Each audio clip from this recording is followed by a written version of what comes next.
Hello and good evening, everyone. My name is Dr. Juan Floyd Thomas, Associate Professor of African American Religious History at Vanderbilt Divinity School. I'm also a co-founder and executive committee member of the Black Religious Scholars Group, and it is my privilege and honor to welcome you to this evening's event. 23 years ago, our organization, the BRSG, was founded, and in the years since 1997, we often held consultations in conjunction with the annual meeting of the American Academy of Religion and the Society of Biblical Literature. In 2019, we envisioned a new conception of the organization and our work as a body, still hoping to hold true to our initial mission of bringing together the church, the academy, and the community in critical and hopefully deep and provocative conversations and dialogues. But then, as we all well know, in 2020, COVID descended not only upon this nation, but around the globe, and challenged and forced us into new configurations and new ways of doing old things. And in that spirit, our executive director, Dr. Stacy Floyd Thomas, had this brilliant brainchild of trying to take what we did within the auspices of the once invisible institution and shifting and merging it into the virtual space that we're now occupying through Zoom. The idea is to meet the challenges of a new day and a different hour. We may have to engage in transformative and hopefully revolutionary modes of praxis to hold true to our best principles. So in addition to that, and thankfully with this amazing panel, we're hoping to also show that a new generation is on the rise, ready, willing, and able to meet the challenges of this new day. And so without further ado, I want to introduce the moderator for this wonderful evening's event, the Reverend Dr. Brandon Crowley, who is an African-American scholar in religion, theology, ecclesiology, and queer theory. Since 2009, he has served as the senior pastor of the historic Myrtle Baptist Church in West Newton, Massachusetts, one of America's oldest congregations, founded by freed Blacks and formerly enslaved folk at the end of Reconstruction, and one of the only open and affirming historically Black churches in North America. Reverend Crowley earned a PhD in Church and Society and a Master of Sacred Theology with a certificate in social justice from Boston University. He also has earned a Master of Divinity from Harvard University, where he was a presidential scholar, and a Bachelor of Arts in Religion with a certificate in Cosmopolitan Religious Leadership from Morehouse College in Atlanta, Georgia. Reverend Crowley is writing a book tentatively titled Queering Congregations, Contextual Approaches for Dismantling Heteronormativity in Black Churches. He's presently serving as an instructor in ministry studies at Harvard University's Divinity School, and I'm proud to say he's also the incoming 2021 Crump Visiting Professor of Theology and Black Religious Studies Scholars Group's Scholar in Residence at the Episcopal Theological Seminary of the Southwest. So the next voice you will hear is that of the Reverend Dr. Brandon Crowley. Good evening to everyone, and welcome to the Black Religious Scholar Group's 23rd Consultation and Annual Meeting themed Black Lives Matter, Making It, our second webinar titled The Viability and Vitality of the Black Church for Black Life. Thank you to Dr. Juan Floyd Thomas for that gracious introduction, and I would like to thank the entire staff of the BRSG for their hard work to bring this evening's event to fruition. As stated earlier, my name is Brandon Thomas Crowley, and I am the 2021 Black Religious Scholar Group's Scholar in Residence, and I'm honored to be your moderator for this evening's discussion. The BRSG is committed to creating dialogues that forge bonds of communication for partnership and innovation between Black peoples. Central to our vision is the conviction that dialogue and collaboration among scholars, churches, and community activist organizations is essential for cultivating transformative debates and promoting social justice. And that is the purpose and reason for our gathering this evening. In the wake of the racially disproportionate impact of the ongoing COVID-19 pandemic and the recent events of police brutality, notably the murders of Ahmaud Arbery in Brunswick, Georgia, Breonna Taylor in Louisville, Kentucky, George Floyd in Minneapolis, Minnesota, Rayshard Brooks in Atlanta, Georgia, we are here this evening to inquire and to contemplate the viability and vitality of the Black church for the lives of Black people. We are four very gifted panelists this evening. First is the Reverend Gabby Wilkes. Pastor Gabby Wilkes is the co-founding, co-lead pastor of the Double Love Experience Church in Brooklyn, New York.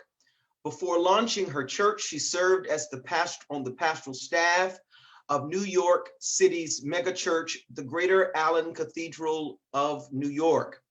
She served there for 5 years as the co-young adult pastor. She is a proud graduate of Hampton University, New York University, and Yale Divinity School, where she currently serves on the alumni board. At present, she is in the final coursework of doctoral study at Duke Divinity School. Welcome, Reverend Wilkes. Next is the Reverend Dr. Willie Dwayne Francois III. Reverend Willie Dwayne Francois III serves as the senior pastor of the Mount Zion Baptist Church of Pleasantville, New Jersey, and the president of the Black Church Center for Justice and Equality.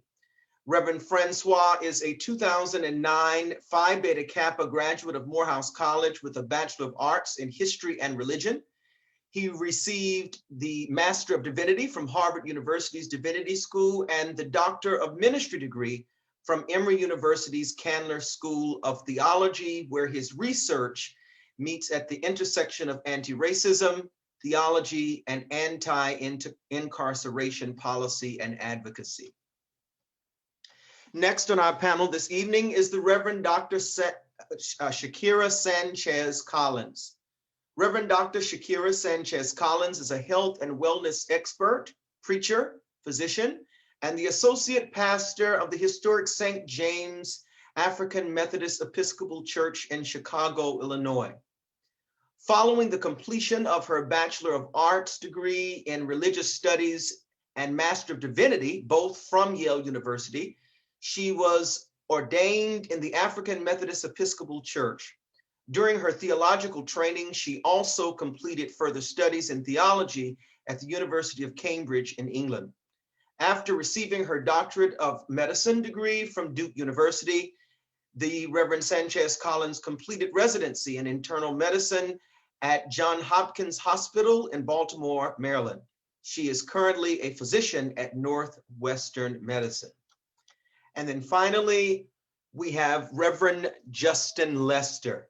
The Reverend Justin Lester is a husband, father, leader, wine lover, and senior pastor of the Condon Street Baptist Church of Providence, Rhode Island. Pastor Justin describes himself as one who really loves Jesus, enjoys leading for a living, loves the book of Nehemiah. He daily falls in love with his wife all over again, and he loves everything about being a dad. He earned a BA and BTH from Marguerite University and an MDiv from Vanderbilt, and he is a doctoral student at Boston University. He will complete his doctoral program in 2021. He is presently serving as an adjunct professor at Providence College. He works in religious life as a religious life affiliate at Brown University, and he is the secretary of the Rhode Island Ministers Alliance. Join me in welcoming our panelists at this time. Our panelists will, at this moment, present 10 minutes on a topic that has been assigned for this evening's experience. First will be Pastor Gabby Wilkes. She will be speaking on Black millennial spirituality and Black Lives Matter. Second will be the Reverend Dr. Willie Francois. He will speak on mass incarceration and Black ecclesial activism in the present era. Pastor Justin Lester will speak on pastoring a Black church during a pandemic and during the era of Black Lives Matter. And then the Reverend Dr. Shakira Sanchez Collins will speak on faith-based health curriculums and health-focused worship in COVID-19. We'll begin with Pastor Wilkes. Thank you so much, Dr. Crowley, Dr. Floyd Thomas, and for everyone who has helped to bring us together tonight. It is such an honor. I hate that I was voted to go first because these brilliant minds are going to share so much with us, but I'm excited to begin in tonight's dialogue. With the 10 minutes that are mine, I want to frame my comments with an excerpt that I wrote in 2016. In 2016, I was asked to be a contributing writer for a book entitled Mr. President, Interfaith Perspectives on the Historic Presidency of Barack H. Obama. The book was produced by the Sims Publishing Group. Daryl Sims of Sims Publishing Group brought together clergy from all across the nation in the last 6 months of President Obama's tenure to reflect on what it has meant. And so I think it's appropriate, and it's also something that helps to show the trajectory of where we've been and where I believe we are now. So I'll read this to you in a short excerpt of what I wrote, and then I will give you a little bit more of how this resonates for me in 2021. So hear these words now that I wrote in 2016. When President Barack Obama was elected in 2008, I was a 23-year-old unmarried New York University graduate student living in Harlem, New York City. The night he was elected, I took to the streets with my roommate, where we and the rest of Harlem danced the electric slide, hugged strangers, and had an all-out dance party in the streets of Harlem. It was midnight, and we were all beaming with joy and pride. We simply could not believe that a Black man had actually been elected the 44th president of the United States of America.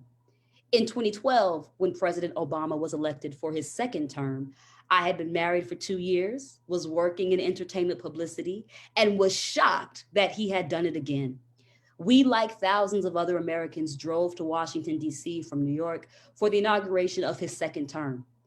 Now, in 2016, as his final term concludes, I am a second-year Yale University Divinity School seminarian, a minister, and a millennial pastoring other millennials. I've had a Black family in the White House for the bulk of my 20s. I have no doubt that that reality has shaped my worldview in ways I cannot even name. It shapes the lives of those I pastor as well. As a New York City faith leader, I work with individuals that are hypercritical of politics and politicians, Blackness, activism, and more. It is not lost on this generation that under the Obama administration, a Nobel Peace Prize was awarded to him, and yet the Black Lives Matter movement was birthed as a response to racial injustice. Affordable health care was passed, and yet unemployment is still in high numbers, making it challenging for millennials to find jobs. As a result, many Black millennials have become entrepreneurs, unintentionally launching a resurgence of the Black Renaissance unique to the 21st century. The Obama administration has forced the church to dive into traditionally taboo topics, such as marriage equality, immigration rights, abortion rights, and more. As a Black Christian family, the Obamas have provided an opportunity for churches to have honest dialogue about taboo issues that the Black church often did not deal with publicly. It begs the question, what does it mean to speak truth to power, even when the highest office in our nation is held by someone who looks like us? Perhaps the greatest gift this family has granted the Black church is the understanding that African Americans are not monolithic. We as a people hold diverse thoughts about life's most challenging issues. I would argue that the greatest gift they have offered the Black community is that representation matters. Yet we still must organize and advocate for justice if we want this nation to continue to evolve. I thank God for Barack Obama. His willingness to be the first has changed the American narrative. May God bless and keep him for his sacrifice. The work continues. I wrote that in 2016. Fast forward 5 years later to 2021, and I am now someone who has launched a church in Brooklyn, New York. I am someone who has watched the killings of Trayvon Martin, Sandra Bland, Eric Garner, Michael Brown, all occurring while a Black president occupied the White House.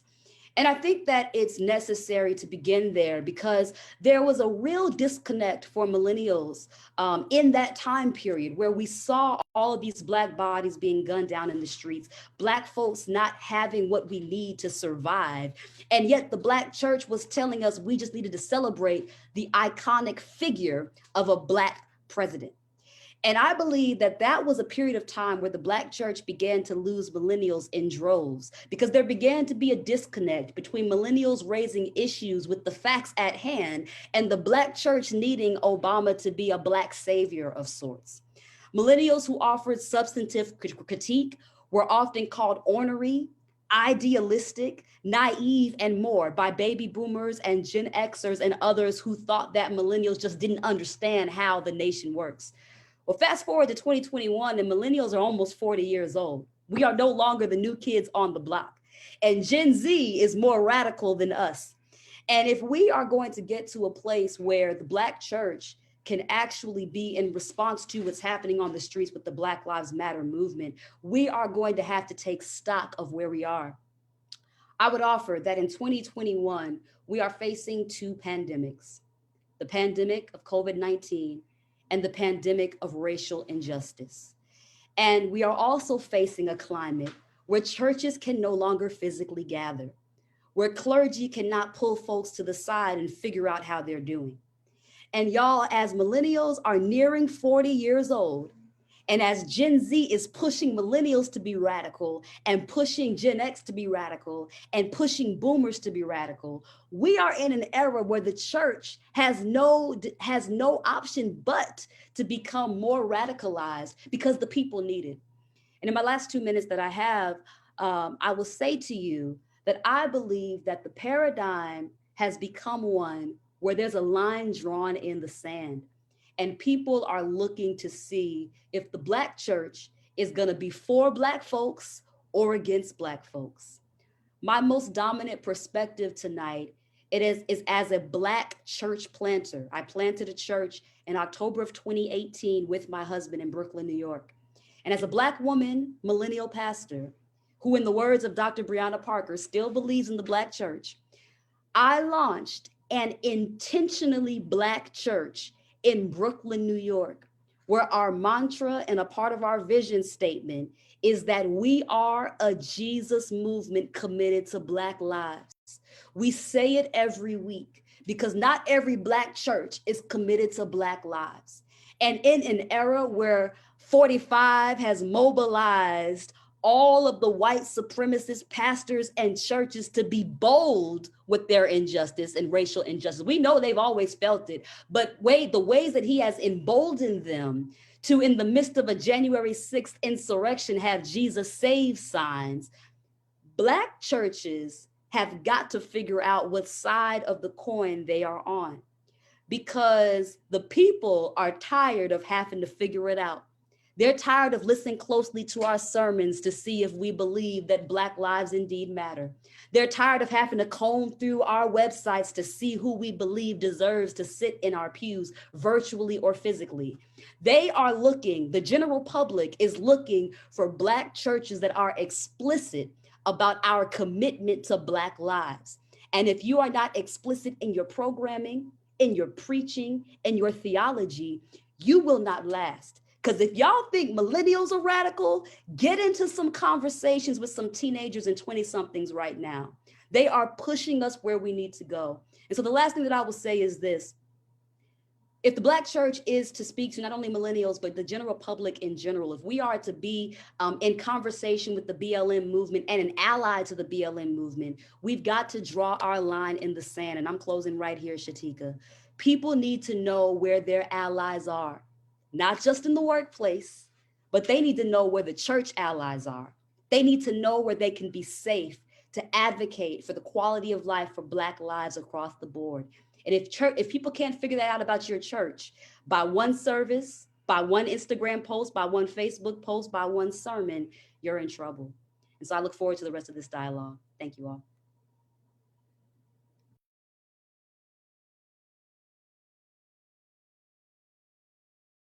I'm so excited to be able to share. So to our conveners, grateful to be a part of this conversation with so many of my friends and people who just make me better as a human.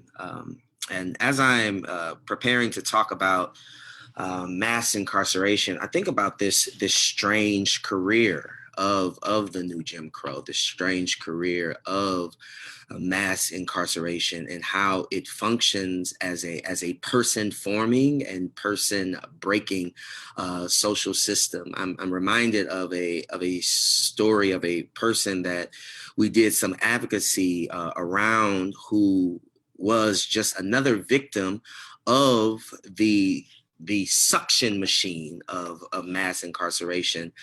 In recent years, we talked deeply about, and I hope we can even think more deeply about the life of Sandra Bland, who mysteriously died in a Texas jail cell in 2015. And while her death has largely been classified as a suicide, many of us, the preponderance, I think the majority of Black folk, are still raising questions around what actually happened to this sister in police control. But there's another person whose name is not as, does not have the same kind of overtures in public that Sandra Bland has, and his name is Everett Palmer, who was a 41-year-old father of two, who in 2018 traveled from his home in Delaware to Lancaster County, PA, to resolve an outstanding DUI warrant from 2 years prior. So he travels from Delaware into Pennsylvania and decides to surrender on this warrant. And while he surrendered, he had one final conversation with his family. And then a few days after he surrenders, a few days after he has conversations with his family receives a call from the York County Prison on April 9th, telling them that their loved one, Everett, was dead. The family not only had to live with the shock that Everett died in police custody, when they received Everett's remains, when they received Everett's body, his body was missing a heart, it was missing a brain, and it was also missing a throat.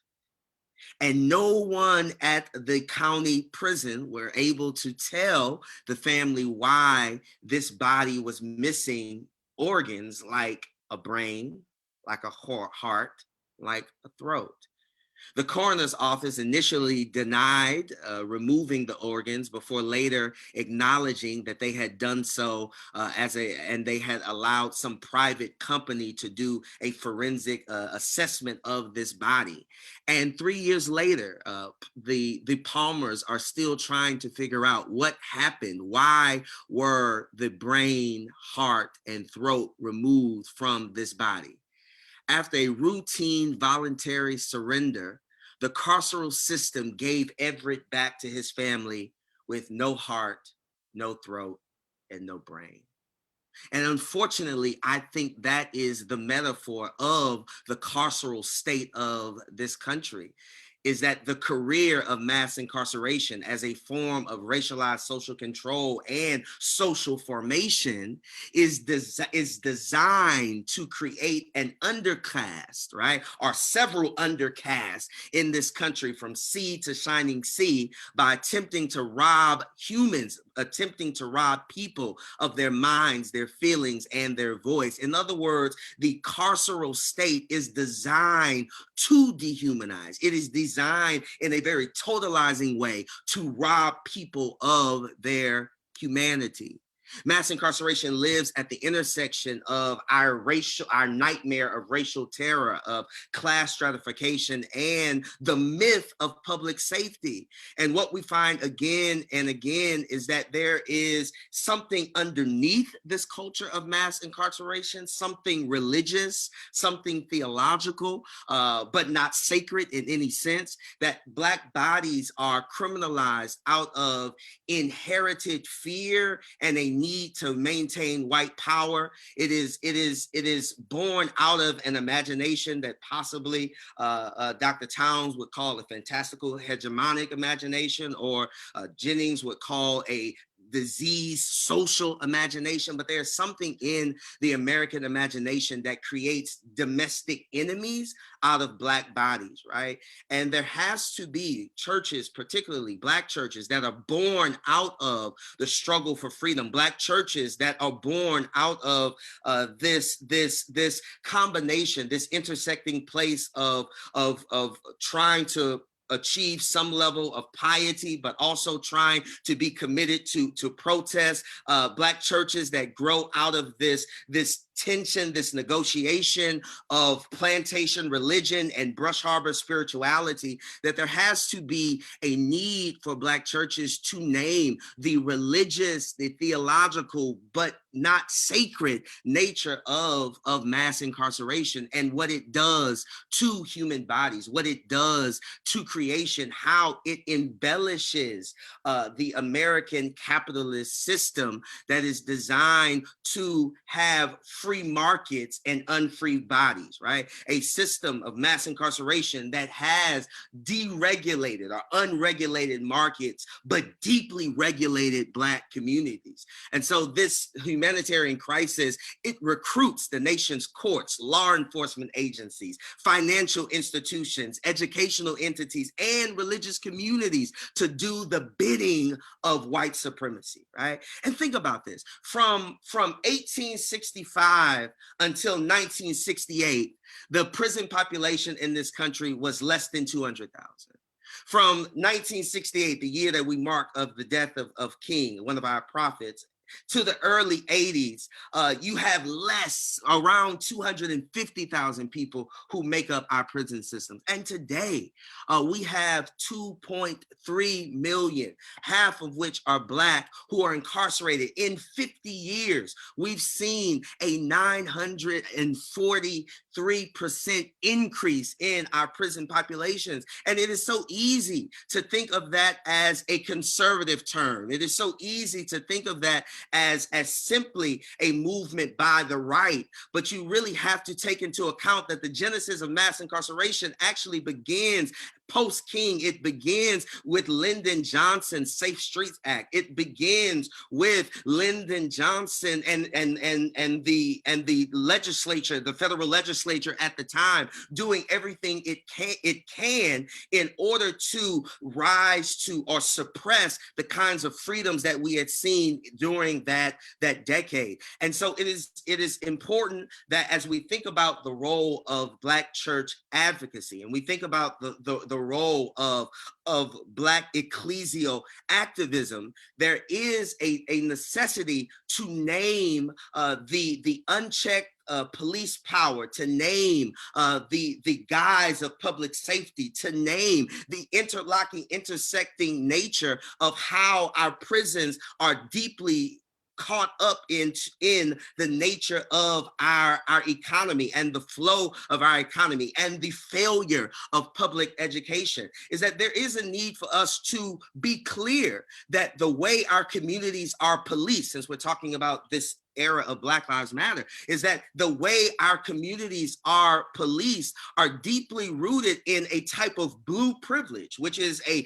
byproduct of whiteness, a blue privilege that invests in blueness, a kind of sovereignty to kill, right? A kind of necro-political engagement that exists, but having the same conversation that the necro-political is undergirded by a necro-theological, right? A theology, not simply a theology of death or a way we think about death in theological terms, but a kind of death theology, a theology within itself that causes death, a theology within itself that is disease, a theology within itself that we would love to say only lives in white spaces. It is so easy to say that white evangelicals are the only bearers of this death theology that undergirds mass incarceration. But the reality is that the necro-theological is alive sometimes even in Black churches, right?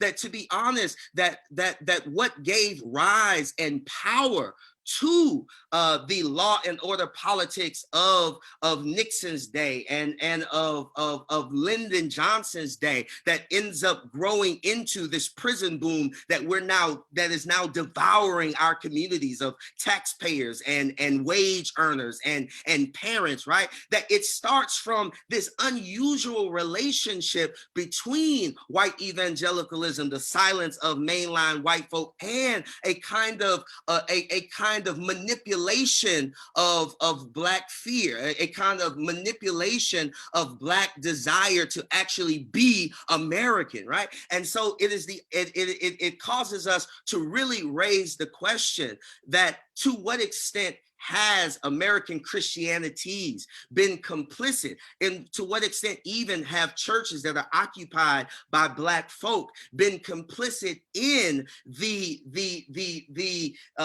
carnivorous movements, the carnivorous dynamics of mass incarceration? And it is not Black folk fault, simply that they have been a part of the politics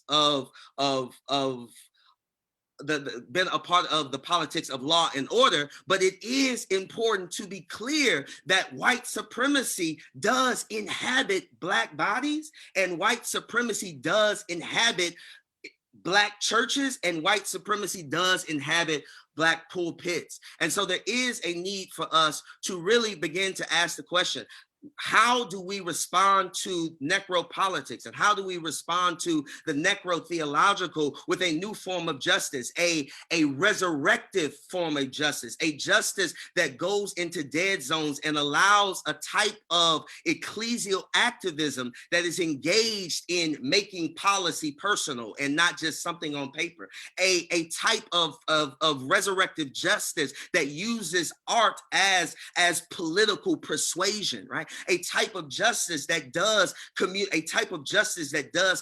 organizing. And so I think that we are in a place where we must be clear as Black churches in what ways white supremacy has duped us into performing and engaging anti-Black policies and practices, and begin to have conversations about how do we respond to the necro-political and the necro-theological through a type of reparative justice, a type of resurrective justice that brings life into places that have been abandoned economically and politically, a type of justice that practices a post-whiteness advocacy where we begin to purge whiteness from our theologies, and purge whiteness from our liturgies, and purge whiteness from some of our politics, in order for us to actually participate in a movement that is really committed to Black lives, that dismantles the necro-political, necro-theological nature of white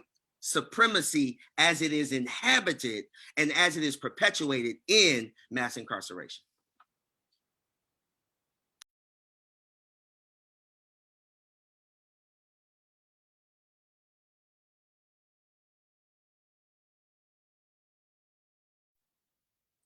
Hey everyone, thank you to everyone for this invitation, to Dr. Crowley and to Dr. Floyd Thomas and to all my fellow panelists. It's an honor to be a part of this. And like I said, my name is Justin Lester. I'm privileged to serve Congregational Street Baptist Church up on the hill in College Hill in Providence, Rhode Island. We are the first and oldest Black church in the state of Rhode Island, founded in 1819. So it's been a journey and engagement, and so I'm happy to be a part of this tonight. My time is spent talking about pastoring during the pandemic, during the era of Black Lives Matter. Let me first establish who I am. So I'm a I'm a millennial Black male. I'm speaking of 5 years of pastoring and the stuff that comes with pastoring, and now speaking in a pandemic as well. And when I talk about Black Lives Matter, I also want to acknowledge that I mean all Black lives as well. I will also speak a little bit more to that later. For the benefit of my conversation, I believe that what pandemics what pandemics do and these moments do is they reveal everything. They reveal real needs, and I believe that we're in the third phase, if you will, of Black churches. I think we had the Negro Church from slavery to civil rights. The Black Church was civil rights to Obama's leadership. And now I think and allow me to use the hashtag church, not as a fun term, but really as a way to utilize the word hashtag as a way to search for trends, to be trend setting, to facilitate smaller conversations in a large fluid space is what they're used on social media. And to that end, I believe hashtag churches signify marker where the church is navigating various social issues, we're reshaping theological frameworks, where we're determining the lanes we'll run in. And I believe this era has forced us to accelerate all of that. In some ways that's been fun, in some ways it hasn't been so much fun, because it speaks to multiculturalism, it speaks to Afrofuturism, it speaks to Black Lives Matter, it speaks to gender and sexual justice, it speaks to environmental justice, it speaks to Afro-pessimism. It's a social cultural definition more than it is a theological loci for the church. And I believe it's characterized by post-Obama politics as well as Black Lives Matter. And so for that, allow me to frame my time around this. We had a drive-in services for our congregation once the COVID-19 pandemic hit, and we had drive-in services for our church. And there was one Sunday where my praise and worship leader came to church, and we all have different T-shirts. Church that said "Revolution will be intersectional," I am somebody, our church's logo, all that type of stuff. My praise and worship leader got up, led worship, did an amazing job leading worship. And as soon as he finished worship, him and about 5 other people went to my MD. They said something, and he said something to me before church. He said, "Pastor, I have to go do something downtown." I said, "Cool, in the gang, do what you have to do." So he finished leading worship. He got into a car with a couple of our other people, and they went downtown. We had worship, had our cars out there, did all the stuff you do for church, yell, scream, hoop, holler, and all of that. As soon as church was over, I got on social media and saw that my praise and worship leader had led 12,000 people, 12,000 millennials, Gen Z, and Generation Alpha people down to the State House to march on a Sunday morning. And I looked at my wife in my car and I said, I wasted a Sunday today. I wasted a Sunday. I said, because if I'm going to be a pastor who preaches on justice, if I'm a person who preaches on liberation, I said, I'm sitting here getting up and preaching, hollering and screaming Jesus, but yet my praise and worship leader had to delay a movement for the community behind the name of Jesus as well, because I'm over here saying we have to go and sing hymns and high five each other on the way out. I said to myself, I'm missing church, and I had to reframe what church is. And I want to use that because I believe pandemics have a way of revealing real needs. The protests are markers for tools that we know people are growing. That you start protesting something, especially in college, that is a marker that you're growing. And pandemics also have a way of focusing our energies on what we consider essential and non-essential. I think we've heard that language a lot this year. And that language for me plays directly into the ways that Black bodies have been seen throughout history. And for the first time, I think we've had to look at our churches and our ministries. Are we doing essential ministry or non-essential ministry? Are we becoming the churches that we complain about? Right. And so for me in this era, pandemics revealed everything. It revealed in our churches, there's a desire for community and a lack of intimacy. I think as pastors, it revealed that we're more interested in bottom lines of our churches than we really like to admit. And unfortunately, our members are not as concerned about the bottom line as we want them to be. It also revealed that one person, as a pastor, is not capable to be the CEO, the CFO, the CMO, the COO, and the board of directors chair. Social justice framework in our churches has been deemed liberal and not unity. It's not been seen as environmental. It's not been seen as social, as gender as well. Our members don't really know as much as we thought, and realizing that they were equipped to have conversations at work by our sermons. And are we really equipping them with the conversations they need to have, and then also the action that's needed to be taken after the conversations, right? Our members don't listen to some of our sermons, and many of our Black churches are so afraid of being Black. I think the pandemic also revealed that mental health and domestic violence are real plagues in our communities, and if we don't address them in our churches, we'll continue to see them continue to grow in our communities. Disparities and silence on healthcare cannot continue to be overlooked, and pastors are extremely stretched. Pandemics reveal so much for me, and whether it's the 40% of our churches who experienced decline, the 3% of our churches who experienced growth, or the hundreds of churches that were closed or acquired by other churches, or the hundreds of churches that just stopped having worship altogether and stopped creating community and stopped being the refuge that Dale Andrews talked about. For me, it forced me as a pastor to see if I'm going to be the shepherd, I had to stop trying to push the sheep so hard. And for a moment during this pandemic, I had to stop and turn around and look at my sheep. Are you eating the grass I'm leading you to?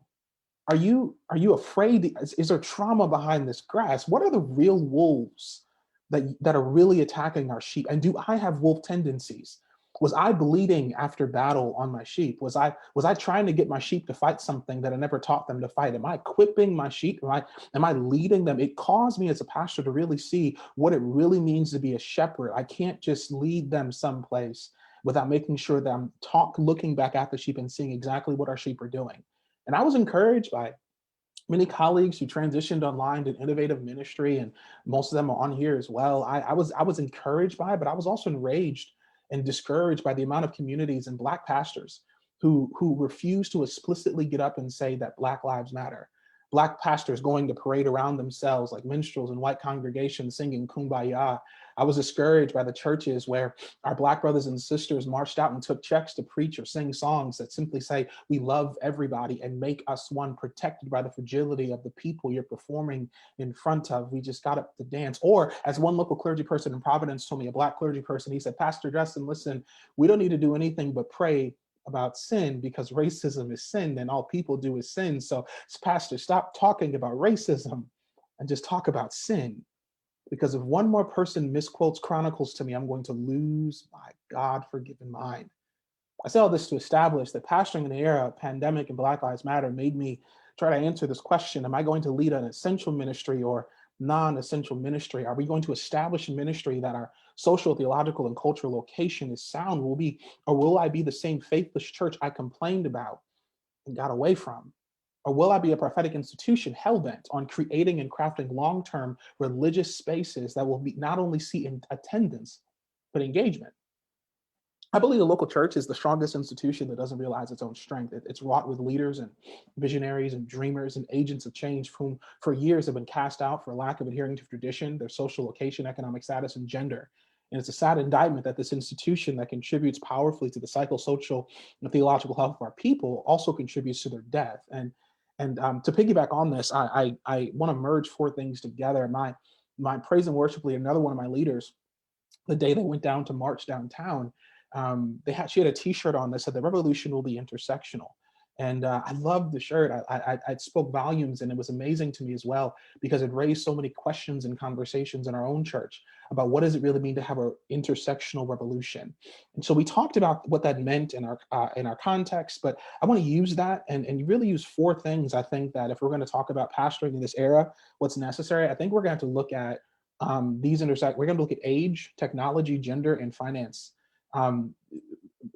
Pastor Gavin mentioned earlier about Generation Z. We have to consider Generation Alpha, Generation Z, and Millennials. Generation Alpha 0 to 12, Generation Z 12 to 22, and Millennials 23 to 40. Generation Alpha by the age of 3, statistics show that most of them are going to have a cell phone. Generation Z, most of them are already online, and that they're the ones that are guiding TikTok, the #1 fastest growing social media site.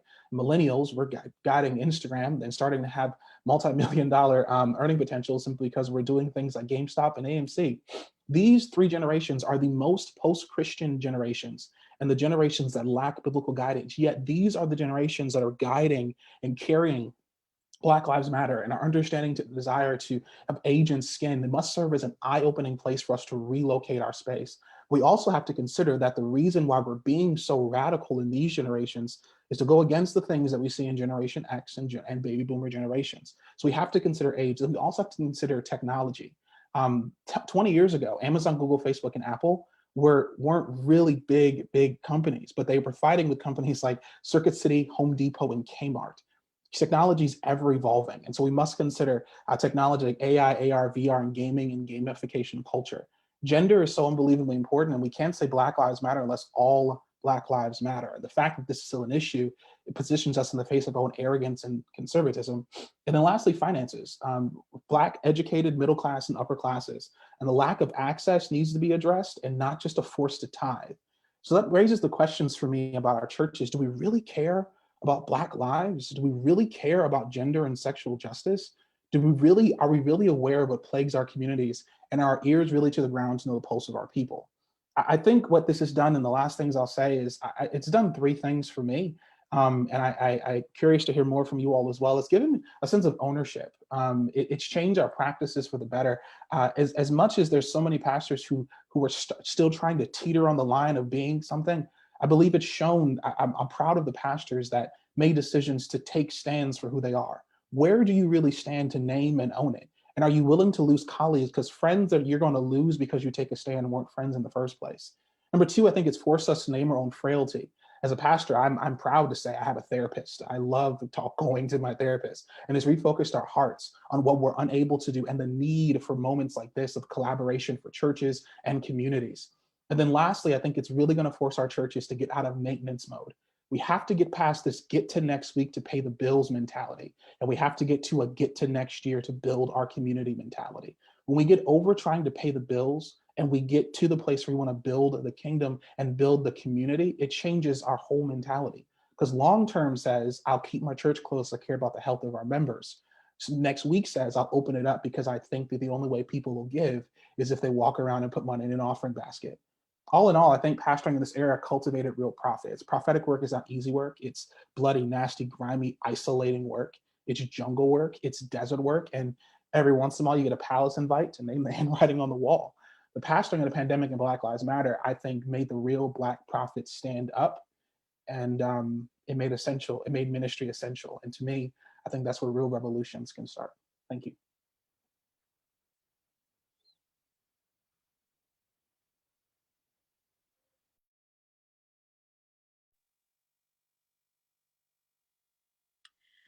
Thank you so much for inviting me to this important consultation. And so today I want to speak both as a physician who is currently taking care of patients with COVID in the hospital, and also as an associate pastor of a African Methodist Episcopal church. And so today, as with those two identities, as a pastor, as a physician, I want to say that I believe that this new era of Black church means that we have to commit ourselves fully to the holistic care of Black lives and souls, meaning that we have to care for the mind, the body, and the spirit. And our ancestors knew this when, they were starting the Black church. I think back to the foundation of the AME church when it was started with a religious-oriented mutual aid society called the Free African Society. And even then, they knew that even within their religious work, that they needed to care for Black lives. And even in the yellow fever pandemic, there were Black clergy persons, and there were lay people who served as nurses and grave diggers in the yellow fever pandemic of the 1790s. And so this holistic care is not a new perspective. It is part of the foundation of the Black church. We have created spaces that have tended to be an antithesis of how white supremacist culture in America devalues Black lives. And when the Black church actually falls short of this mission, it's because the Black church has fallen short to care for and to value all Black lives, whether it's Black women, Black queer, Black trans people. And so I want to frame my words today using a book written by Dr. Emily Towns, who's now the Dean of Vanderbilt Divinity School, but one of my previous advisors, where her work was at the intersection of health, wellness, faith, and the church. And the book is called Breaking the Fine Reign of Death African American health issues, and a womanist ethic of care. And so in this book, she describes a womanist ethic of care that starts with a communal lament, where we call for healing, where we ask questions of justice, where we name the issues that are present, and then we address these issues. This act of naming and calling helps us move towards a more responsible and holistic faith. And I believe that the Black church has been at its best when it has highlighted these pressing issues through rituals of lament. It has called for justice, and it also has acted on addressing these issues. And so when you talk about the holistic care of Black lives, and we are in a pandemic, COVID-19, we have to make sure that we are calling out and participating in addressing health disparities. Over this last year, we have seen how the COVID-19 pandemic has highlighted and has further exacerbated the health disparities that were already afflicting Black Americans well before 2020. And prior to this pandemic, Black Americans already had nationally a lower life expectancy of 3 to 8 years compared to white Americans. And in some cities where I trained in Baltimore, you had neighboring zip codes where there was literally majority Black, majority white, a 20-year difference in life expectancy. And so we know, we've heard this before, we know that Black Americans have been found to have a higher incidence of chronic diseases. But when we look at these disparities, part of the Black church role is to also participate in recognizing and calling out the racism that has directly and indirectly caused these health disparities. It is the devaluing of Black lives that has been and continues to cause these poor outcomes. It's systemic racism that has led to the inadequate access to healthcare and food. It is racism that has created environmental justice where Black communities, regardless of income, are still exposed to higher concentrations of pollution than white Americans. It is racism that has contributed to high rates of poverty due to barriers to building wealth. It is racism that tries to come up with genetic explanations to explain these health disparities and further perpetuate these stereotypes that there is something genetically wrong with Black bodies, instead of focusing on how racism and all that comes out of racism, it is what has led to Black Americans to suffer more from disease and death. And we have seen this, that even when Black Americans have been able to obtain a livable income and access to resources, racism still rears its ugly head and transcends income. A few years ago, there were many news articles that highlighted the racial differences for the maternal death rate, and the rate of death that happens within the first couple of months after a woman gives birth. And we saw in these studies that Black women who were college educated are still dying at higher rates than white women who do not have college degrees. And so that itself is one of the many examples that the only factor that was left to focus on is race. And that not only does racism cause these social economic disparities, but it also influences the delivery of care. And there are countless studies that show disparities in how care is delivered. There's a lot of subjective decisions in the practice of medicine, whether it is to admit someone to the hospital or send them home, whether it's the decision to try some novel treatments that might not be the standard of care yet, or whether it is to truly believe when someone is actually in pain.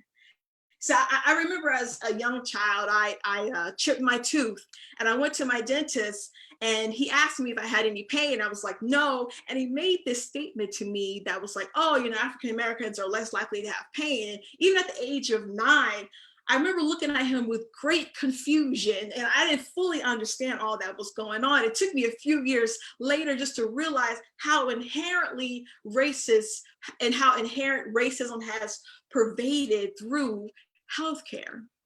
And in addition to that, one of the in addition to causing stereotypes, in addition to causing poor access and discriminatory access, there's also this insidious effect of racism that happens from our subjective experience of racism. This perception of racism, our experience of it, actually causes literal wear and tear on the body. And it is that unexpected, that uninvited nature of racism that leads to stress.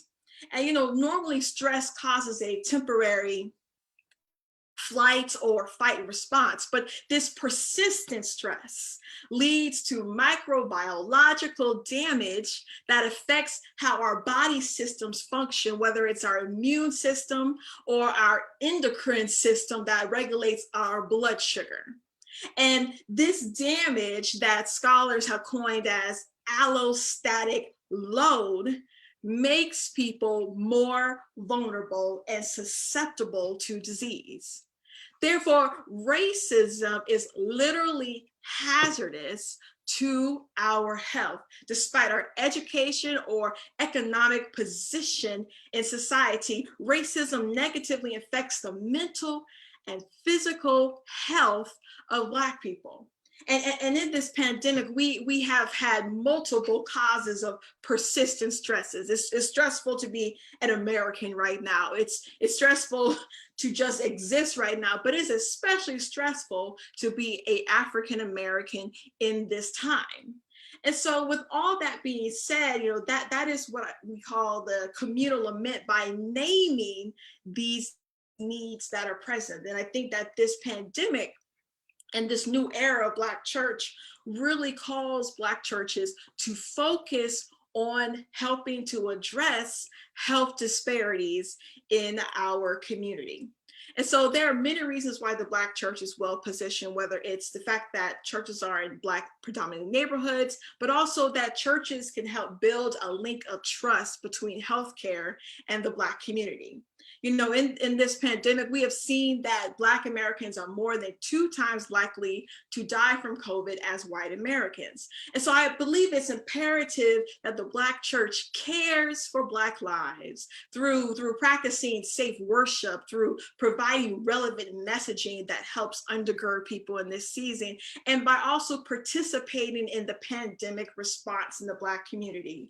I serve as the associate pastor of St. James AME Church in Chicago, along with my husband, the Reverend Craig T. Robinson Jr., who is the senior pastor. And we have focused on these 3 things.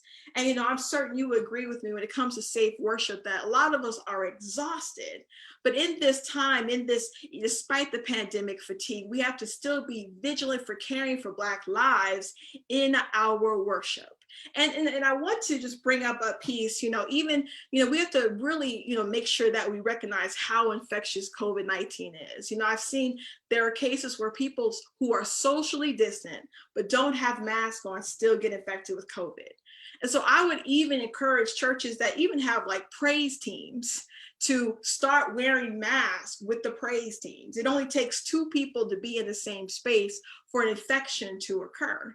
And so just that hypervigilance, because we are still, there are almost 4,000 people still passing away daily. And so, to not give up on this fatigue, but make sure that we're being hypervigilant because we're caring for Black lives, which is a high-risk population. And second, relevant messaging.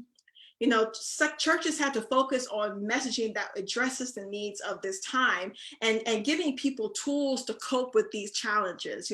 Over the course of the year, we have focused on creating virtual spaces to teach self-care and community care in order to counteract racial stress. We do this in our weekly midweek meetups where the pastoral team sits with our congregation, teaching lessons of resilience, teaching about a revolutionary Jesus that emphasized wholeness and justice. And where, despite this chronic racial stress, that we're also able to learn wholeness rituals that will help counteract these stresses. And the third point is participating in the pandemic response. You know, access in the Black community continues to be an issue. And so we, you know, in the early days, a lot of churches were able to, you know, sponsor and co-partner with other community health centers in order to give testing. And I think that that was a great example of how we were able to utilize the church space in order to have practical ways to combat this pandemic. And as we do this vaccination rollout, it's unfortunately going slower than we would want it, but there are already churches, Black churches, AME churches in Florida that have partnered with community health centers and have become vaccination distribution sites. And so, you know, I believe in this new era of church, particularly in this pandemic and beyond, we are, as part of our holistic care of Black lives, we are called to focus on the health and wellness of our people. And that this is a call for Black churches to make sure that they are equipping and empowering Black people to live lives that are balanced, lives that are whole, and lives that are healthy. Thank you.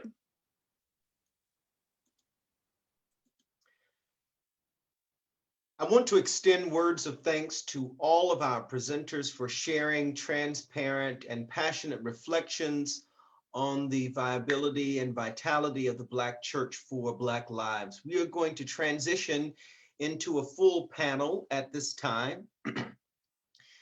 All of our panelists are going to join us in a moment of conversation. The first question I want to pose, I'm going to ask Dr. Francois and Pastor Wilkes to respond to this initial question. We've heard a lot tonight about the Black church. Pastor Wilkes said that the Black churches will have to decide if they are going to be explicit about their commitment to Black lives or just regurgitators of white theology.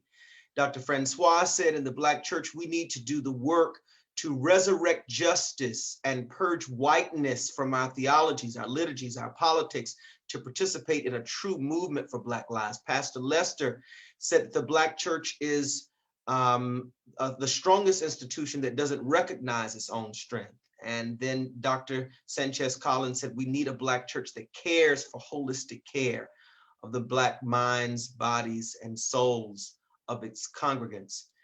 So the first question is, how do you define the phrase Black churches? We're going to make it plural because we know that the Black church is not a monolith.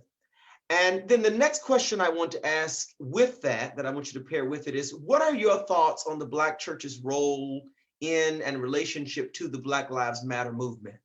By this, I mean, does the Black Lives Matter movement solely exist as a secular enterprise? Dare I draw this dichotomy between secular and sacred, but I think you catch me. Does it solely exist as a secular enterprise, or is there a need or benefit for the movement to be attached to a Black religious or Black ecclesial community? Dr.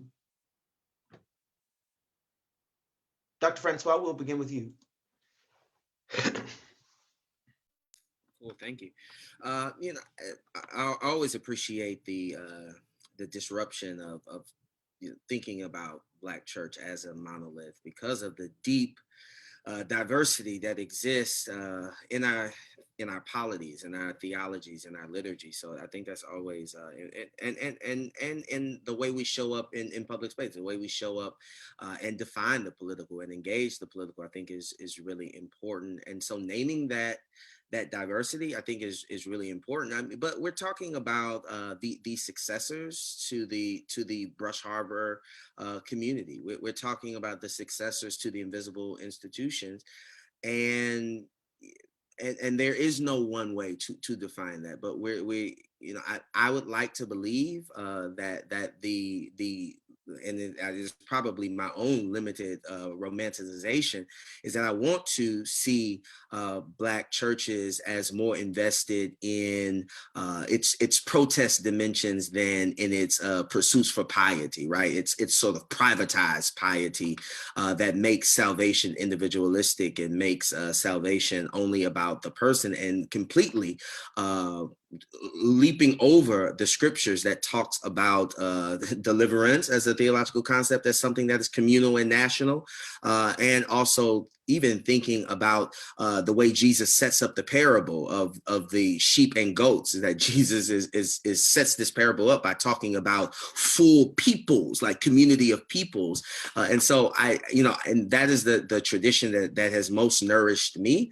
And that is the tradition that I try as an activist, as a professor, as a think tank leader, want to reclaim and embellish that role as well. But Black churches are diverse, and we're talking about churches that are predominantly attended and run by Black folk that are the successors to the invisible institutions that have a diversity of theologies, political leanings, and ways of showing up. The Black Lives Matter movement, and I hope to say this quickly, the Black Lives Matter movement is within itself a sort of sacred movement. Is within itself. It has deeply spiritual dimensions that do not have to be walled in by how we understand American Christianity. So within itself, it is a kind of sacredness that sees Black lives as sacred, that sees Black lives as divine, depending on where because the Black Lives Matter movement itself is not monolithic, right? And figuring out how does it treats, if nothing else, it treats the needs of Black folk as holy. It treats Black people within themselves, not as issues to be won, but Black people as people that are sacred simply because they are people. And there's a sense of universal deservedness of Black folk that is at the heart of BLM ideology, which I think is deeply theological. But is there a role for Black churches? I think the answer is yes, right? Although we have not seen the kind of overt connections with this movement as we would like to think about previous movements. But even, we'll be honest, Black churches in the previous civil rights movements, particularly the nonviolence movement of the civil rights era, had a lot of Black church folk in it, but did not have all Black church folk in it. And being honest about that and not trying to romanticize it. But primarily, I think that we can talk about the relationship between Black Christians and Black churches and the Black Lives Matter movement more, I think, nuanced when we maybe say now is the time that instead of Black churches leading the movement, Black churches probably need to follow. Right, we need to serve a more more supportive role than a leading role. I think that when we ask that question, we have to figure out what does it mean to decenter male clergy leadership, and really realize that Black Christians actually are in the Black Lives Matter movement, and to be able to say just because Black male pastors are not a part of the movement does not mean Black churches are not a part of the movement. So expanding how we understand Black church beyond Black male pastors as representing the Black church, I think will cause us to see that Black churches actually are a part of the movement. And I think that we have to do the sacred work as Black churches of exercising our own demonics of patriarchy and homophobia that cause us to exit all movements of Black liberation. And so I think if we attend to those ways that we cannibalize ourselves by our patriarchy and by our homophobia, that we can honestly have some conversations about why Black churches aren't centered in this moment, but still able to say the Black churches are participatory in this moment. Thank you, Pastor. I want to say yay and amen. I don't know if there's much to add to that. But yes, truly, thank you, Dr. Francois, for that. What I will say is this: the Black Lives Matter movement names itself as a leaderless, or actually a leaderful movement is how they talk about it, that there is not one leader, but we are full of leaders. It's similar to when you are in organizing spaces and they will say that we are seeking the wisdom of the room, meaning that there is not one particular expert here, but there are several people gathered with different areas of expertise. And so the room itself becomes the wisdom, becomes the expert, as opposed to individuals who supposedly hold all of this knowledge that no one else has access to. I think that that is counter to how many Black churches function. And that, I think, is the biggest disconnect between what we see happening with BLM and what the church is trying to enter. But Black churches keep trying to enter BLM with these individual leaders that will save us, right? And so it is literally antithetical to the organizing, lack of top down, but literally across the vertical ways in which the Black Lives Matter movement attempts to organize are opposite the ways in which Black churches have found their comfort in organizing. Right. And so, you know, I love to quote Issa Rae, who talks about how when everybody else was in rooms trying to talk to the executives, trying to talk to the directors that already made names for themselves, she was organizing across as opposed to organizing up, as opposed to trying to knock on the door of whomever held the power. She was looking at the person next to her saying, what are you working on? Because I'm working on this. Let's work on it together. And similarly, I believe that BLM at its best is a leaderful gathering of people across this nation who align whenever we are looking to fight for the rights of Black lives, period, whatever lives are in jeopardy. And it's the kind of movement that cannot take the time to do all these petty games about who's running it because we got work to do. And Black churches typically don't have comfort functioning in that way, typically because we are used to these patriarchal models where there is one Black savior complex called the Black pastor, who is typically male, who we believe is the smartest person in the room, who we believe has access to special knowledge that no one else does, who will save us, right? And so if we even look at this last race that just went on with Reverend Warnock, I'm excited that he won, but I was concerned about the ways in which we began describing him as this almost like Messiah figure that suddenly had emerged from Morehouse and Union Theological Seminary and Ebenezer Baptist Church, and he will save us and he will be the one. And I have no problems with Reverend Warnock, but I do have problems with the ways in which Black churches were so excited to rally around this one figure who represents the kind of leadership we're used to,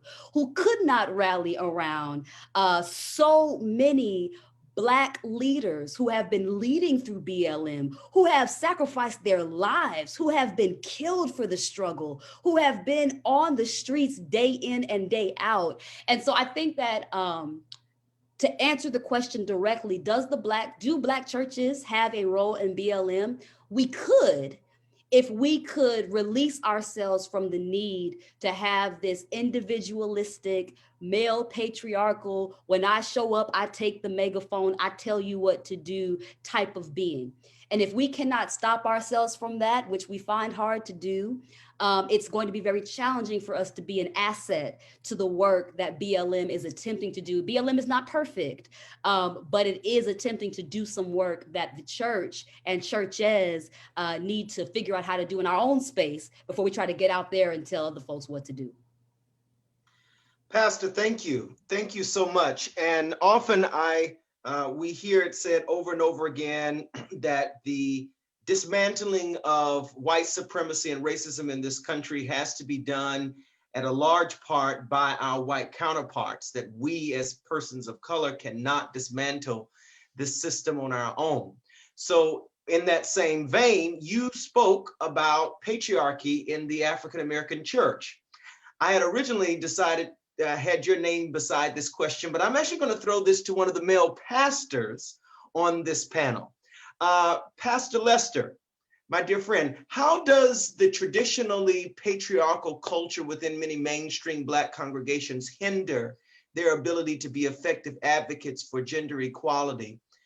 And how do the elements of self-preservation, power, and economics bear on the issue of gender equality in Black churches?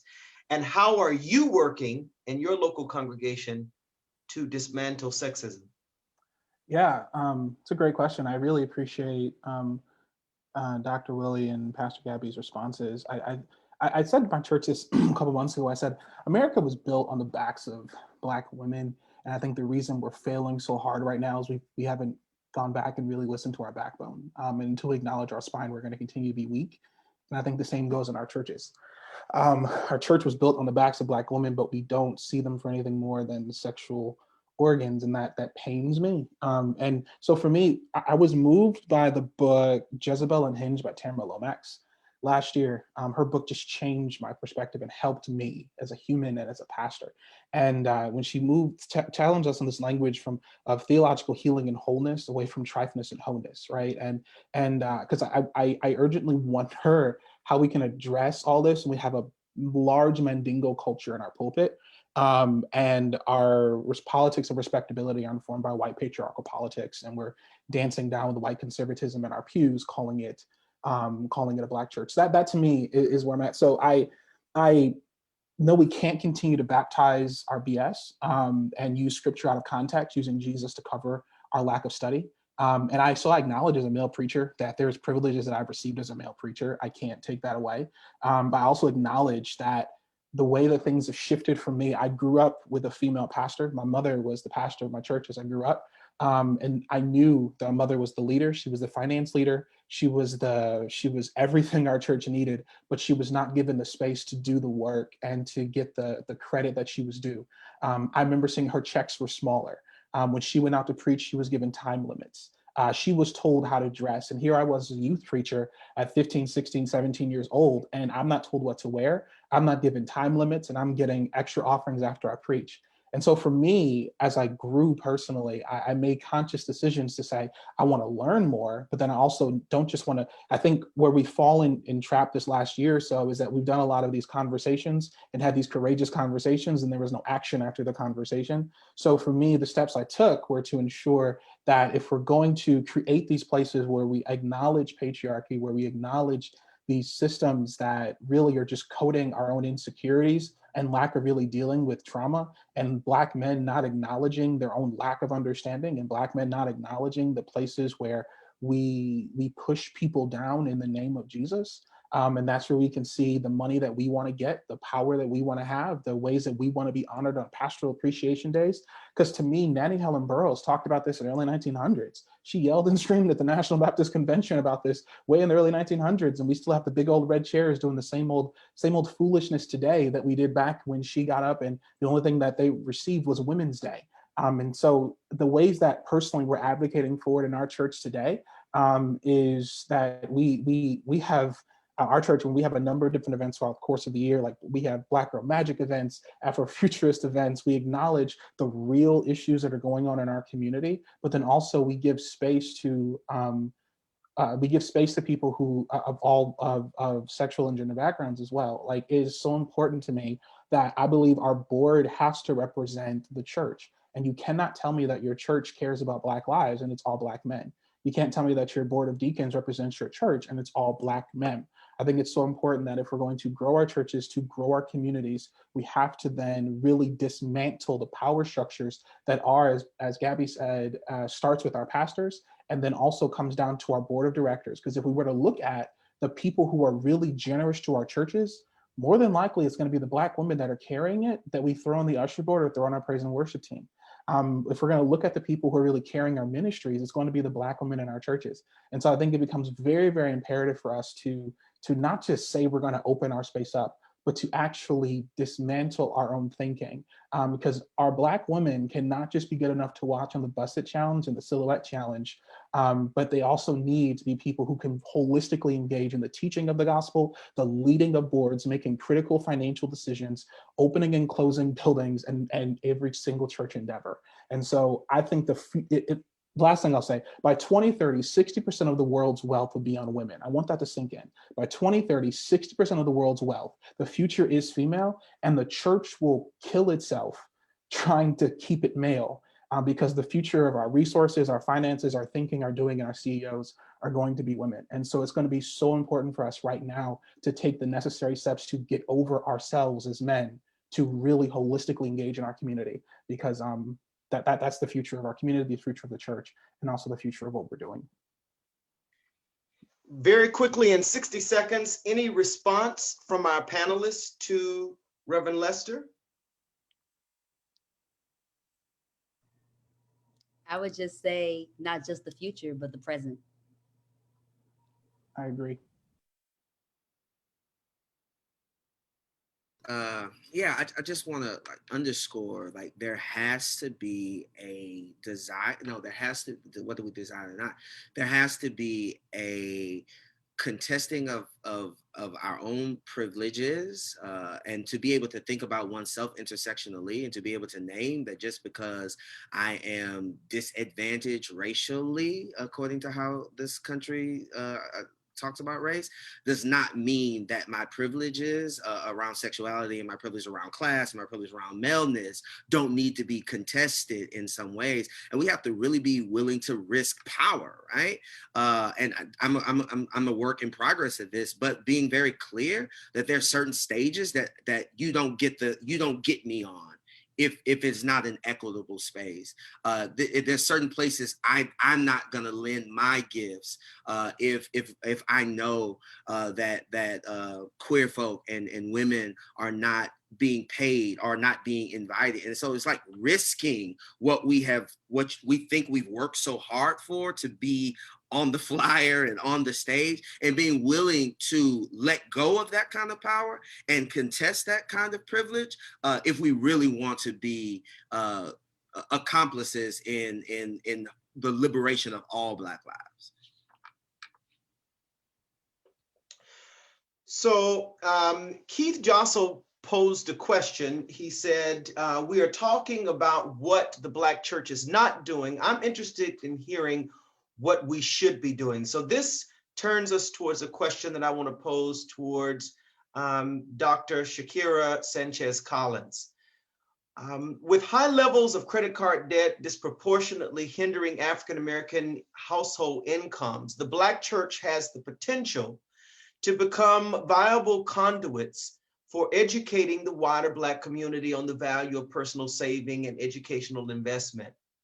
So my question for you is, how can African-American faith leaders and their Black churches use the lessons learned from the real estate crisis to create a sound economic foundation for Black persons that is based on messages of economic stability and strategic financial accountability? Well, indeed, that this pandemic has shed light on how vulnerable Americans, but especially Black Americans, are in times of crisis. And we know that just over across the board, Americans struggle to cover even a $400 emergency expense. And so I think that, as the Black church thinks about holistically caring for Black lives, we have to talk about finance and stewardship. Building stronger financial foundations and stability is paramount for our people. And so, three things: I think stewardship, cooperative economics, and 3 is income equality. They're all important in the same amount of importance. Stewardship, as part of our Christian education department, we really need to teach stewardship and how to use the finances and resources that we are given. And one of the interesting movements that currently is majority white right now, but there are a few Black voices in it, is called the FIRE movement, which stands for financial independence and retire early. And regardless of whether you want to be part of the movement, but there are a few things that are good takeaways. The point is that you're supposed to save and invest somewhere between 20 to 80% of your income. And the thought is that, by doing that over time, over a certain period of time, depending on how much you save and invest, you can become financially independent. If you really want to, you can retire early. And I think the most important concept in that is teaching how we value material things, how we value, things over people. And this really is countercultural to the prosperity gospel that oftentimes has been in pulpits. Because basically it means that I'm going to focus on having what I need and not focus on this excess. So thinking about how fancy of a car I'm supposed to be driving, do I need all these shoes, all these clothes? Do I need a big house, all those things? Because there's a point of this movement that I think is very valuable for churches is it focuses on having wise allocation of the resources that God has given us. And so it means to talk about investing, estate planning, people having wills, and so that the finances are passed on to further generations. And I think we owe it to our people to teach about this. Second is cooperative economics and really showing examples of supporting Black businesses. I know this pandemic, I've done a lot of self-care with Black businesses, whether it's candles or teas or makeup, but just encouraging our congregation to do that. And three is talking about income equality on two levels, the individual and as a community. On the community level, talking about how we can support policies that actually affect income equality. You can save and invest all you can, but if you're getting paid a lot less than your white male or your white female counterparts, it's going to take a lot longer to get to that financial stability. So, calling for a minimum wage and all of these policies that are around early education for children, automatic retirement savings. Most Americans do not have some form of automatic retirement savings. And then in addition to those policies, talking about how we can teach people to advocate for themselves, when they are able to negotiate salaries, and also advocate for their households and their communities in terms of learning financial planning. Thank you. Thank you. We have just 4 minutes left, and there are 2 questions that we want to end on. The first one is from one of our audience members. His name is Brandon McCrae, and I'm just going to open this up for one person to respond to, and if you would just keep it about 60 seconds. The question is from Brandon: does the liberation of Blacks always have to equate to the greater conversation of sexual liberation and gender equality? Is there a space where the fight for racial equality lends itself to just that?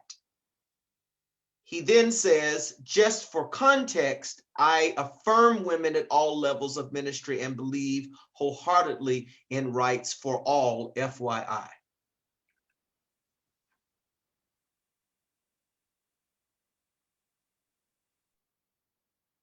Well, I mean, if nobody else is gonna jump at it,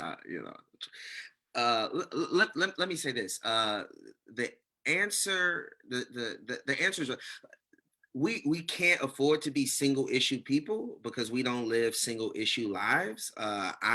We live under a matrix of domination, or within a matrix of domination. I don't know how we would talk about it particularly, but patriarchy is tied up into racism. Racism is tied up into class exploitation. And class exploitation is tied up into gender violence, right? Structural and individual. And so you can't really divide them out in that kind of way, because we're dealing with systemic and structural interlockings of oppression. And so, I probably went too long, but it's not possible to say I'm just going to fight for race because I'm not just Black, right? My mom's not just Black. My sister's not just Black. My brother's not just Black. And we live in this interlocking, intersectional matrix of domination, and all of it must come down, right? And if it all does not come down, then none of us are really free. Is there one other person who wants to? Okay, yes. Just 20 seconds, because everything he said is correct. Even if you go back to the 80s, right, when womanist theologians are developing their work at Union Theological Seminary, they were in conversation with Dr. Cone and ensuring that Dr. Cone heard their critique that Black liberation theology was doing great wonders for Black men, but it wasn't doing enough for Black women. And so I think it's interesting that a Black male asked that question. I don't know that a Black woman or someone who identifies as queer would have asked that question. I don't know if this gentleman is queer, so I don't want to assume. But what I will say is typically individuals who are marginalized are more interested in intersectionality. And I think that for most Black men who are cisgender, the only oppression they face typically is their race. And so that one issue is relevant to them because that is that's the blocker. That's the thing that keeps them from getting what they need, where they need to go, whether they're cis or cis presenting, which is another conversation. But in terms of folks who have multiple identities of marginalization, they are typically interested in intersectional revolution, because if the revolution only frees a part of me but not the rest of me, I'm still bound. You can't free one part of me. My body is connected, right? So I would just say that I think it has to go together, because the win for one is not always a win for all, in many circumstances, unfortunately. Yeah, and as a queer person, I often wonder with questions when they're posed around, even bringing in the queer movement. I think about Dr. Pamela Lightsey's book, Queer Lives Matter, and putting it in conversation with Black Lives Matter. I often consider questions that, like that to be, they reveal a certain power dynamic in the community itself to even be able to pose the question. I want to, our final question that I want to ask, and ask if everyone could please, maybe not everyone, but just at least two responses. In recent years, there have been several studies that hinted towards the idea of congregational decline, not only in white mainline congregations, but in mainstream Black congregations. In light of COVID-19, will infrequent church attendance become a universal default? Will online church replace in-person worship? We're going to start with Reverend Lester and ask for one other responder. Very quickly, we have about a minute. No, most that I think for years we've been seeing this, and you have to remember those statistics too are based on that church attendance was based upon once a month, and so we saw a drop in people going to church just once a month, and so that's 12 times a year, and we saw people were dropping for ages. I think we're going to continue to see that, while we see that things like 26% of our churches, Black churches, are filled with millennials, and Generation Z is there. It's just that we're seeing a lot more involved outside of the local church. I think there's a both and here when it comes to online and in-person experiences, but I think we have to name purpose. I think that's really what's going to make us look towards the future. So we have to name, what are we coming together for? Because, as a person, I preached a funeral virtually and I preached a funeral in person. There's a huge difference between the two. But I think we have to name nostalgia. I think we have to also name our purpose, and we have to name what we're going to be intentional about. I think it also gives us a chance to be flexible. I don't think it'll fully replace in-person worship experiences, but it's going to force us to really deepen our intentions and build cultures so that we will have individuals, I believe, who will still stay home, just because of a number of different reasons. But virtual church is a great addition to, I think, a both and situation. For me, the thing I'll say to it is, Google Amazon is like 53% of their searches, right? That in due season, if Amazon really wanted to, they could wipe Google out by just creating something particular where you can only search for Amazon's products and not let them be available to Google. I think it's going to be imperative for us to notice what makes us so powerful as a church, what makes us so powerful as a unit, that now we can build a culture, build a community, so that we'll never have any sort of nonprofit, never have any sort of other institution come and take us out because we're just mimicking something else that's going on. That's why I applaud so many of the panelists on here that have spoken about how unique their church spaces are. I think that uniqueness is what's going to keep online worship, virtual worship, a both and situation, and infrequent church attendance. I think if we deepen our intentions, we'll see that flatline and then prayerfully in due season grow, because what virtual church has done is it expanded our reach instead of just kept it at a particular corner. And that's my suggestion. And I think the future of the church is great if we deepen our intentions and our purpose.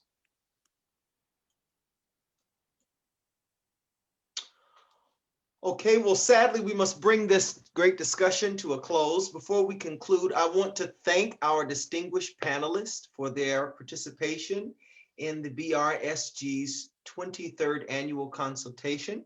I also want to thank Dr. Juan Floyd Thomas, Dr. Stacy Floyd Thomas, Shatika Brown, Erica Johnson, and the entire staff of the BRSG for their hard work to bring this virtual moment to fruition. And lastly, but certainly not least, I would like to thank all of you, our webinar attendees, for taking time to attend our event this evening. And at this time, Dr. Juan Floyd Thomas will give us our closing words and remarks. Dr. Floyd Thomas. And thank you, Dr. Crowley.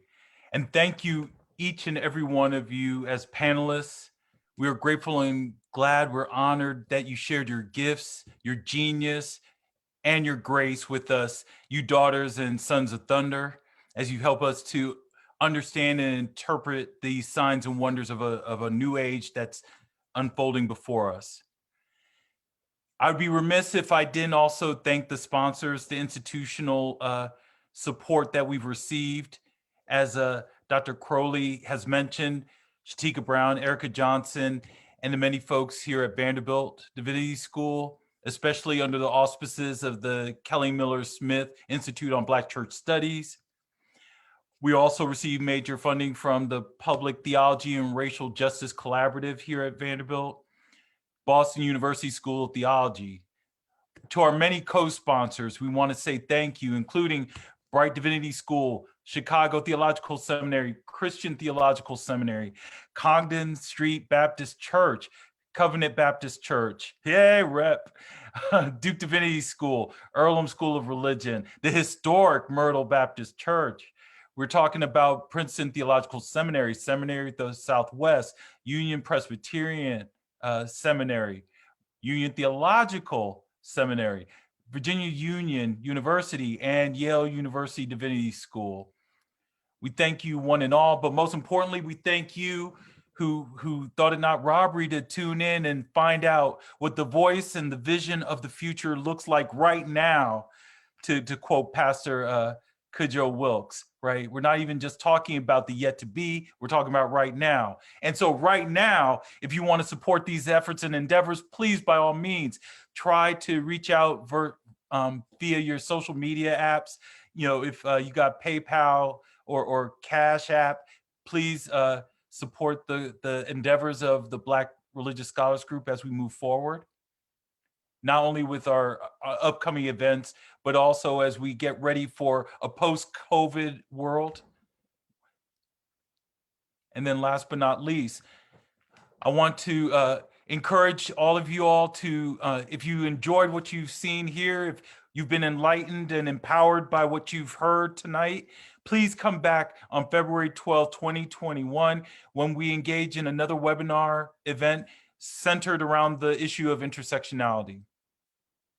So until that fine time, hoping everyone stays safe, be well, and go in peace. Good night, y'all.